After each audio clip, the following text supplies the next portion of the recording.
I never expected my life to split in half over a sentence said casually by a man holding a paper cup of office coffee.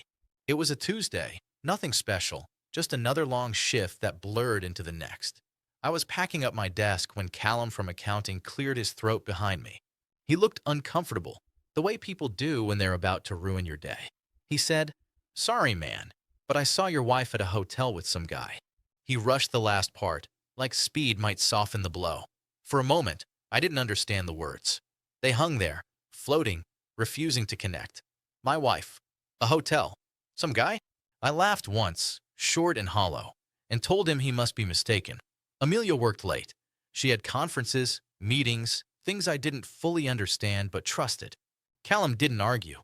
He just nodded, eyes down, and said the hotel was off the bypass, the one people used when they didn't want to be seen. Then he walked away, leaving me alone with a sentence that wouldn't stop echoing. On the drive home, I tried to reason with myself. I'm not a jealous man. I believe in trust. I've always believed that if you have to police someone, the relationship is already dead.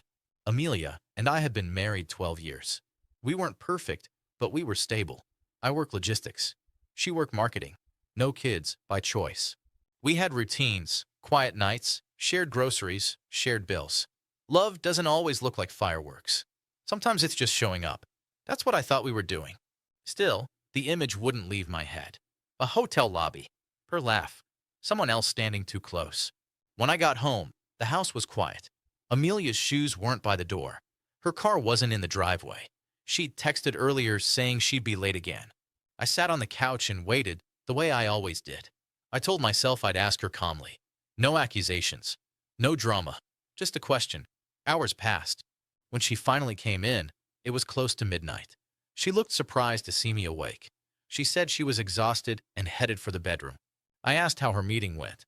She paused for half a second too long before saying it was fine. That pause told me more than words ever could. I didn't confront her that night. I needed clarity, not chaos. Over the next week, I paid attention. Not obsessively, just enough. Her phone never left her hand. She angled the screen away from me. She showered immediately after coming home. Small things, but they added up. One evening, she said she had a team dinner and wouldn't be back until late.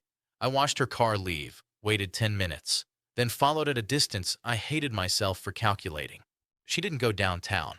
She went toward the bypass, toward the hotel Callum mentioned. I parked across the street and sat there, hands gripping the wheel, heart steady in a way that surprised me. I wasn't shaking. I wasn't angry. I was numb. I saw her walk in with a man I didn't recognize. He wasn't flashy, just average. Taller than me, maybe. They didn't hold hands, but they walked close, comfortable. Like this wasn't new. I didn't go inside. I didn't need to. Whatever explanation she had prepared for me collapsed in that moment. I drove home, slower than usual, and slept better than I had in months. Something had shifted. The doubt was gone. Certainty has a strange calming effect. When she came home the next morning, I was already dressed. I told her we needed to talk. She sighed, like I was inconveniencing her, and asked if it could wait. That sigh did more damage than the lie she was about to tell. I said no. I told her what I saw. Her face changed, not with guilt, but with irritation. She didn't deny it. She said she'd been unhappy for a long time. She said the marriage felt stagnant. She said it just happened. I listened without interrupting. When she finished, she asked what I wanted to do. The question was almost mocking. I told her I was done. Not loudly, not dramatically, just done. I said I wouldn't compete for my own wife. I wouldn't beg someone who chose secrecy over honesty. She looked stunned, like she expected anger, tears, something messy. Instead, I went to the spare room and packed a bag. Clothes, laptop, charger, the basics. She followed me, saying we could talk more, that it didn't have to end like this. I reminded her that she chose how it ended when she walked into that hotel.